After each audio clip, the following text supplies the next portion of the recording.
இல்ல சாப்பாட்டுக்கே வழி இல்லாம ரோடு ரோட அலைய போறீங்களா அப்படிங்கறத தீர்மானிக்கிற தேர்தல். பொதுமக்களே சிந்திங்க, சிந்திச்சு வாக்களிக்கணும்.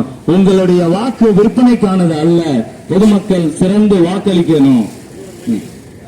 27% இடஒதுக்கீடு ரத்து செய்து சமூக நீதியை படுகொலை செய்த பாசிச பாஜகவை அகற்றிட வாக்களிப்பீர் கை சின்னம்.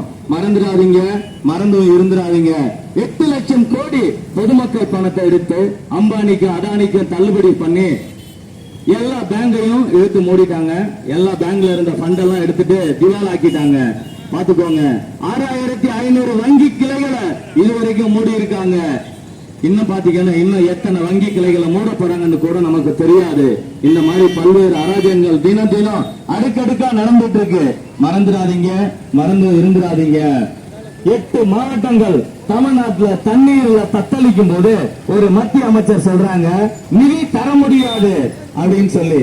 என்ன பேரிடரை அறிவிக்க முடியாது அப்படின்னு சொல்றாங்க.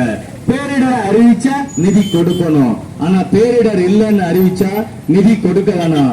அப்படின்னா இந்த அரசு மக்களுக்கான அரசா, மக்களுக்கு எதிரான அரசா? பொதுமக்களே சிந்திங்க.